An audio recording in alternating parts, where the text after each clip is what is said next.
My interest in creepy things started at a very young age. I credit this in part to the children's programming of the 90s and early 2000s, which, whether intentionally or not, often scared the absolute bejesus out of me. And from what I've read online, I'm not alone in this. Return the slab, or suffer my curse. Yeah, how many of you remember this guy?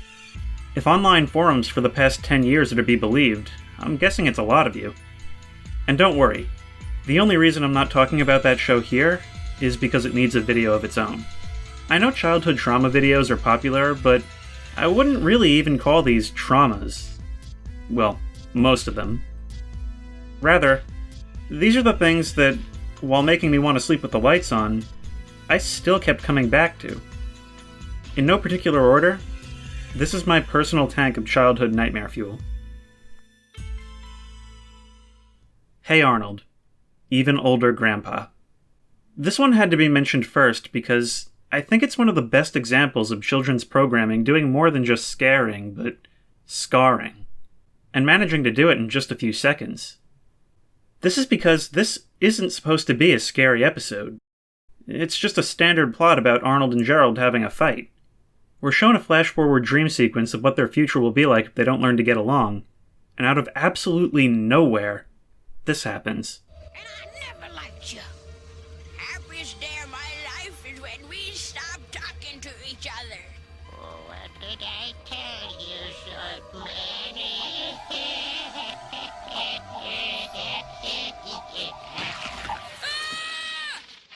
I was dumbfounded. Did they really just show dismemberment on Hey Arnold? Is he supposed to be undead, or is he really just supposed to be that old? And that voice. The whole thing plays out like a lost episode creepypasta. And then, the show just continues like normal. Like it expects you to just move on from the absolute terror you just experienced. Did they get David Lynch to direct this episode? I'm serious, it actually reminds me of that one scene from Mulholland Drive. You know the one I'm talking about. But even that had more warning. There's not really a whole lot to say about this one, but honestly, I think that just makes it worse. Moving on. Foster's Home for Imaginary Friends. Bloo's Hallucination. This is going to be a quick one, and really the scene is meant to be more funny than scary, but maybe you can relate to it the way I did. This episode revolves around the friends being stuck in the house on a stormy night after watching a horror movie. Bloo gets sick from playing in the rain and turns a pale white, causing the others to think he's a ghost and try to capture him. In his delirious state, he hallucinates talking to himself in the mirror. It's a pretty humorous scene overall, but what I found disturbing about it was that at the peak of the joke, where the hallucinogenic band plays him a song on his non-existent nose, yeah, there's a brand new sentence for you, he rubs his eyes and it just stops.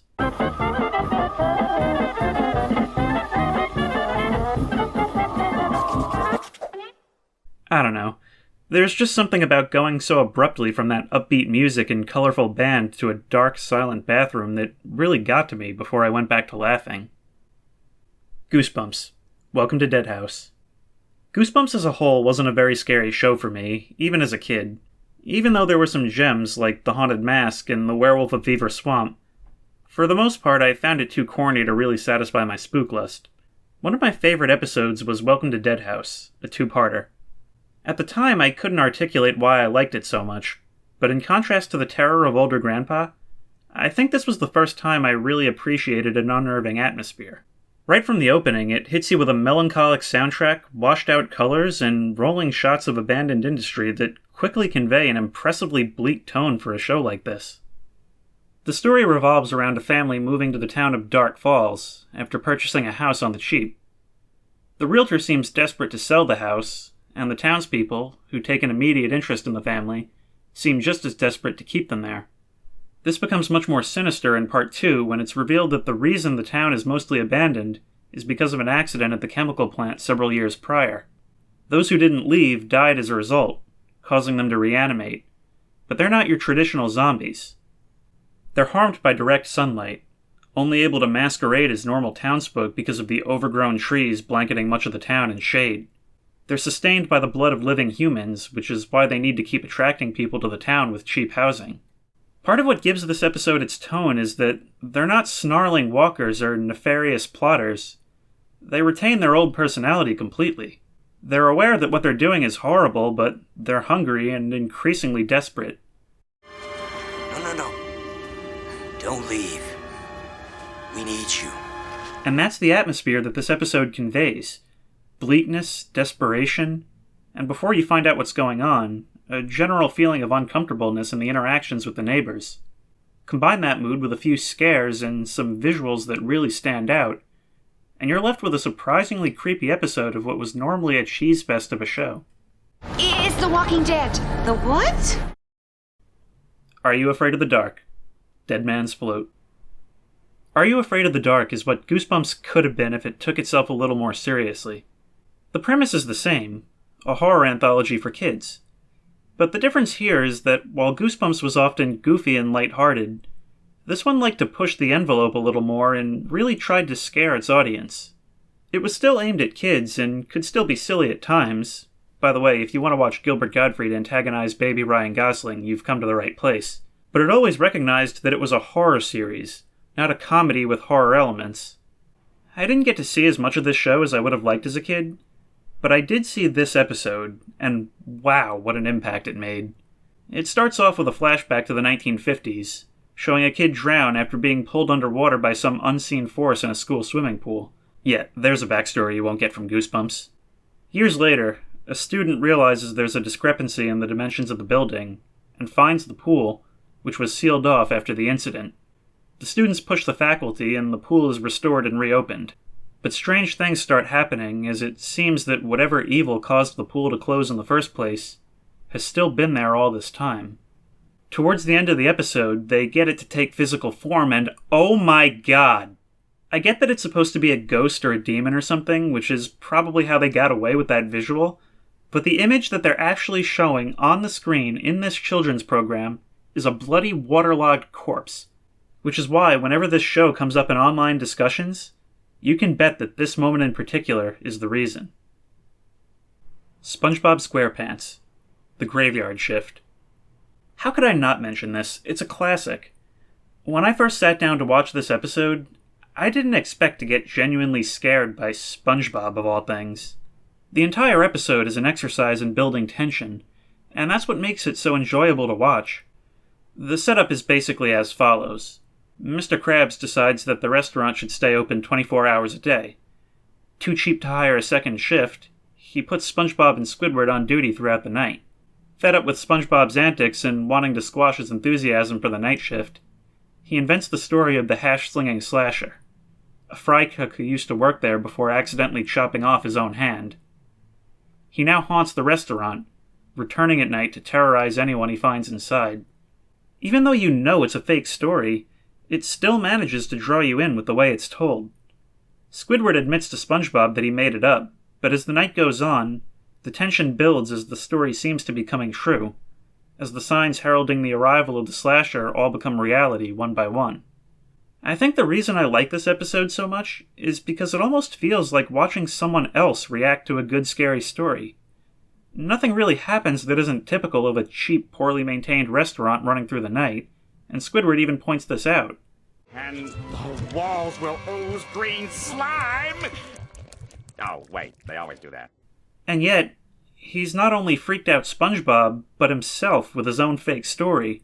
So much so that by the end of it, they're both reduced to nervous wrecks. You know when you're home alone on a rainy night and you read something that has you jumping at every creaking stair and tapping shutter until daybreak? This episode is all about that feeling, and watching these characters go through it as a kid had me feeling the same way for days. Hey Arnold again. Four-Eyed Jack. Even setting aside the old grandpa scene, Hey Arnold may hold the crown for having the best creepy episodes of a children's show. Most kids' shows have an episode that's perfect for a dark, rainy day after school, but this one had 4 or 5 such episodes, and they're all great. For the sake of avoiding redundancy, I decided to just talk about my personal favorite and the one that got me the most, but I won't withhold my praise. Any one of them could have made the list. As Arnold and Gerald prepare for a sleepover, they find a pair of glasses they haven't seen before. Grandpa comes upstairs and tells them the story of Four-Eyed Jack, a former resident of the boarding house who lived in the basement and was completely incinerated in a pressure cooker explosion. The only thing that survived were his glasses, and on stormy nights, his ghost roams the building trying to find them. The episode, like all of the Hey Arnold spooks, relies on slowly building tension as they follow a series of strange sounds from the top floor to the basement looking for the ghost. It's effective in many of the same ways that the Graveyard Shift was, drawing you in with a story and then having every bump and creak seemingly confirm it. In addition, the genuinely creepy sounds and eerie music throughout made it one of my favorite scary episodes to watch and rewatch. That's the sound. It's him! Four-Eyed Jack! SpongeBob again, SB129. This one is kind of hard to articulate, but I think that's why I found it so disturbing. It aired on New Year's Day, 1999, which is probably why they went with an episode about time travel. Well, it's kind of about time travel anyway. It starts out like any other episode, with Squidward wanting to practice his clarinet, but being harassed by SpongeBob and Patrick. He tries to hide from them in the Krusty Krab's freezer, accidentally freezing himself for 2,000 years. When he's unfrozen, he's given access to a time machine to return to his own time. Obviously this goes wrong, and we get some jokes in more standard Nightmare Fuel that are actually pretty typical for the show. But when he tries to leave the prehistoric era, he accidentally breaks the handle, and instead of another themed version of Bikini Bottom, we get whatever this is. This purgatorial nightmare comes out of nowhere, and is scary on a very deep level that I found really difficult to process as a kid. What made it so scary to me was that, after watching it, I just had no idea what to make of what I just saw. Even rewatching it 20 years later for the purpose of this video, the whole episode just feels off, like one of those lost episode creepypastas. It doesn't linger on any one idea long enough to really be about anything. It almost feels like having a conversation with a person that just isn't all there.